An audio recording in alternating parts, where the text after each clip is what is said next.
বাঙালির 12 মাসে 13 পার্বণ, আর তার মধ্যে বাঙালির সবথেকে বড় পার্বণ হলো দুর্গাপূজা। হাতে গোনা আর মাত্র কয়েকটা দিনের অপেক্ষা, আর তারপরই বাঙালি মেতে উঠবে আনন্দ উৎসবে। ইতিমধ্যে দেখা যাচ্ছে চারিদিকে বিভিন্ন ক্লাব কমিটিগুলি প্রস্তুতি শুরু করে দিয়েছে তাদের দুর্গাপূজার খুঁটি পূজা ও থিমের ব্যানার উন্মোচনের মাধ্যমে। এবছর কোথাও তৈরি হচ্ছে সম্পূর্ণ একটা দুবাই সিটি, যেখানে থাকছে অসাধারণ আলোর খেলা। আবার কোথাও তৈরি হচ্ছে মায়ানমারের সিনবিউন প্যাগোডা, সম্পূর্ণ একটা সাদা মন্দির, এখানেও থাকবে অসাধারণ আলোর খেলা। কোথাও তৈরি হচ্ছে বর্তমানে আধুনিক যুগে ব্যবহৃত সম্পূর্ণ এআই নিয়ে দুর্গাপূজা মণ্ডপ। হ্যাঁ বন্ধুরা, তোমরা ঠিকই শুনছো, এই মণ্ডপে দর্শনার্থীদের সামনে তুলে ধরা হবে বর্তমান যুগে এআই আশীর্বাদ নাকি অভিশাপ। তো যাই হোক, আজকের এই ভিডিওর মাধ্যমে তোমাদের সামনে আমি তুলে ধরব কলকাতা ও তার পার্শ্ববর্তী জেলাতে এখনো অবধি প্রকাশিত সেরা 10টি আকর্ষণীয় মণ্ডপের ব্যাপারে। তোমরা প্রথম থেকে শেষ অবধি আজকের ভিডিওটি ধৈর্য ধরে দেখতে থাকো, আশা করছি তোমাদের খুবই ভালো লাগবে। তো আজকের এই ভিডিওতে 10 নম্বরে যে মণ্ডপটি রেখেছি তা হলো কল্যাণী এ ব্লক 8-এর পল্লী সর্বজনীন দুর্গোৎসব কমিটি। এবছর তাদের 42তম বর্ষের নিবেদন হলো অরুণাচল প্রদেশের গোল্ডেন প্যাগোডা, সাথে থাকছে আকর্ষণীয় আলোর খেলা। এরপর 9 নম্বরে অর্থাৎ নবম স্থানে রেখেছি উত্তর কলকাতার উল্টোডাঙ্গা কবিরাজ বাগানের দুর্গাপূজা কমিটি।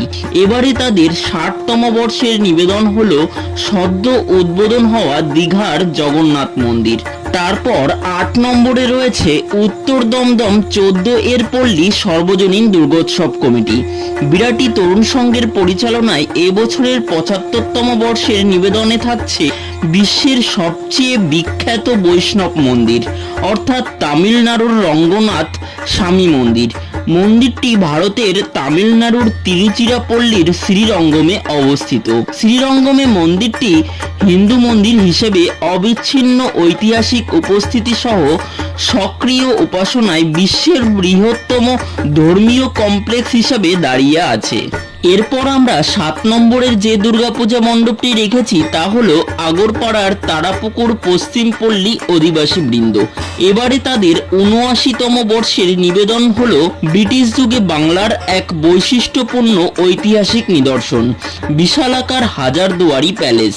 আগামী 27শে জুন শুক্রবার রথযাত্রার পুণ্যলগ্নে বিকেল 5 ঘটিকায় খুঁটি পূজার মাধ্যমে তাদের এবছরের মণ্ডপ তৈরির শুভ সূচনা হতে চলেছে। তারপর 6 নম্বরে রয়েছে জিরাট আদি বারোয়ারি দুর্গোৎসব কমিটি। তারা এবছর 75তম বর্ষে পদার্পণ করলেন।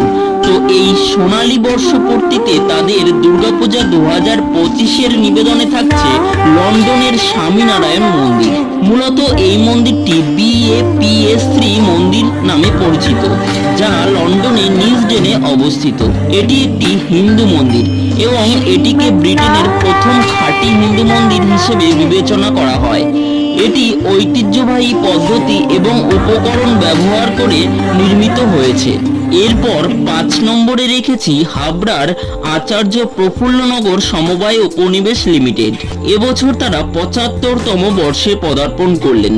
তো এই সোনালী বর্ষপূর্তিতে তাদের নিবেদন হলো বিশ্বের সবচেয়ে বিখ্যাত গথিক স্থাপত্য স্পেনের বার্সেলোনার একটি প্রধান আকর্ষণ সাগ্রাদা ফ্যামিলিয়া, যা আন্তনি গাউদি নামে একজন স্প্যানিশ স্থপতির নকশায় তৈরি। যে মণ্ডপটি খুবই ইউনিক এবং অসাধারণ হতে চলেছে। আগামী 27শে জুন শুভ রথযাত্রার পুণ্যলগ্নে খুঁটি পূজার মাধ্যমে মণ্ডপ তৈরির শুভ সূচনা ঘটবে। এরপর আমরা 4র্থ স্থানে যে দুর্গাপূজা কমিটির নাম রেখেছি তা হলো কল্যাণী রথতলা সর্বজনীন দুর্গোৎসব কমিটিকে। এবছর তারা 62তম বর্ষে পদার্পণ করলেন। তো এই 62তম বর্ষের তাদের নিবেদন হলো আমেরিকার স্বামীনারায়ণ অক্ষরধাম মন্দির। গত 30শে এপ্রিল শুভ অক্ষয় তৃতীয়ার পুণ্যলগ্নে দীঘার জগন্নাথ মন্দির উদ্বোধনের দিন খুঁটি পূজার মাধ্যমে তাদের দুর্গাপূজা 2025-এর শুভ সূচনা ঘটেছে। তারপর 3 নম্বর অর্থাৎ তৃতীয় স্থানে রয়েছে হুগলি জেলার শ্রীরামপুর অঞ্চলের পূর্বপাড়ার অন্তর্গত সাতঘরা নতুন দল দুর্গোৎসব কমিটি। এবছর তারা 26তম বর্ষে পদার্পণ করলেন। তো এই 26তম বর্ষের এবারে তাদের দুর্গাপূজা 2025-এর আকর্ষণে থাকছে দুবাই সিটি। হ্যাঁ বন্ধুরা, তোমরা ঠিকই দেখছো, তুলে ধরা হবে Burj Khalifa, Burj Al Arab, Museum of the Future, Dubai Frame, Dubai Gate, Dubai Mall and the desert. দুবাইয়ের ছয়টি স্থাপত্য আমরা এবছর দেখতে পারবো শ্রীরামপুরের দুর্গাপূজায়। এই প্রথমবার দুর্গাপূজার ইতিহাসে একই সঙ্গে একই মণ্ডপে এতগুলি স্থাপত্য আমরা দেখতে পারবো। অর্থাৎ আমরা বলতে পারি এবার দুর্গাপূজা 2025-এ থাকছে শ্রীরামপুরের বুকে এক টুকরো দুবাই, সাথে থাকবে অসাধারণ আলোকসজ্জা।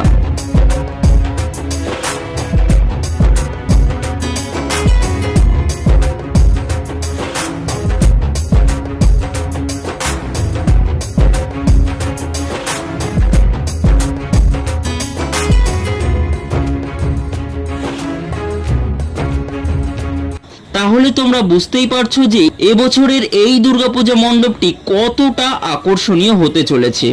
এই মে মাসের 25 তারিখ রবিবার সকাল 9টার সময় খুঁটি পূজার মাধ্যমে তাদের দুর্গাপূজার শুভ সূচনা হয়েছে। এরপর 2 নম্বরে অর্থাৎ দ্বিতীয় নম্বরে রয়েছে ভারতবর্ষ তথা সারা বাংলার সারা বিশ্বের মানুষের কাছে সবচেয়ে জনপ্রিয় দুর্গোৎসব কমিটি কল্যাণী ITI মোড় লুমিনাস ক্লাব ও কল্যাণী ITI মোড় ব্যবসায়ী সমিতির দুর্গাপূজা। এবছর এই দুর্গাপূজা 33তম বর্ষে পদার্পণ করলো। তো এই 33তম বর্ষে কল্যাণী ITI মোড় লুমিনাস ক্লাবের দুর্গাপূজা 2025-এর নিবেদন হলো মায়ানমারের সিনবিউম প্যাগোডা। অর্থাৎ তারা এবছর মায়ানমারের সাদা একটি বৌদ্ধ মন্দির তুলে ধরতে চলেছেন তাদের দুর্গাপূজা মণ্ডপে, সাথে থাকছে আকর্ষণীয় আলোকসজ্জা। গত 12ই মে সোমবার বৌদ্ধ পূর্ণিমার পূর্ণলগ্নে তাদের শারদোৎসব 2025-এর শুভ সূচনা ঘটেছে এবং ওই দিনই তাদের মণ্ডপ নির্মাণের কাজ শুরু হয়ে গিয়েছে। প্রতি বছরের মতো এবছরও সরকার ডেকোরেটরসের কর্ণধার শিল্পী উইলিয়াম সরকার মহাশয় তার পুরো টিম নিয়ে মাঠে নেমে পড়েছেন এবং জোর কদমে কাজ চালিয়ে যাচ্ছেন।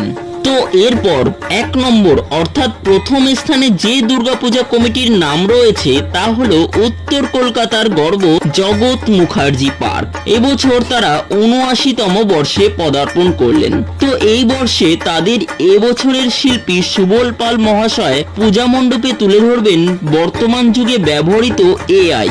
তারা দুর্গাপূজার থিমের নামে এক প্রশ্ন রেখেছেন, বর্তমান যুগে AI আশীর্বাদ নাকি অভিশাপ। গত 18ই মে রবিবার খুঁটি পূজার মাধ্যমে এবং ব্যানার উন্মোচনের মাধ্যমে তাদের দুর্গাপূজা 2025-এর শুভ সূচনা ঘটেছে।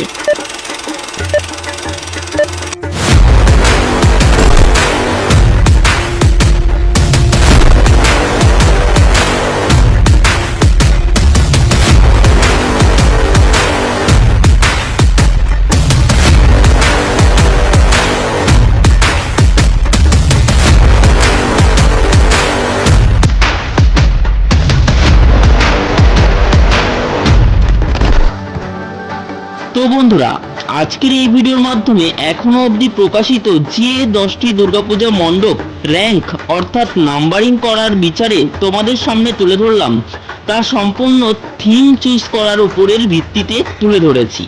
এরপর যখন মণ্ডপগুলি কমপ্লিট হবে আসলে তখনই আমরা বুঝতে পারবো যে এবছর কোন মণ্ডপ কত ভালো হলো। দুর্গাপূজা এগিয়ে আসলে মণ্ডপ সম্পূর্ণ কমপ্লিট হয়ে গেলে আমরা তোমাদের সামনে আমাদের চ্যানেলের বিচারে 1 থেকে 10-এর মধ্যে কোন মণ্ডপগুলি থাকলো সেই মণ্ডপগুলি 1 থেকে 10 অবধি তোমাদের সামনে আমরা তুলে ধরবো।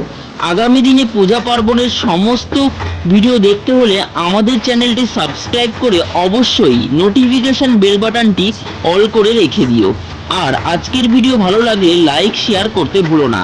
কে কোন জায়গা থেকে দেখছো তা অবশ্যই কমেন্ট বক্সে জানিয়ে দিও। সকলকে দুর্গাপূজার আগাম শুভেচ্ছা জানিয়ে শেষ করছি আজকের ভিডিও।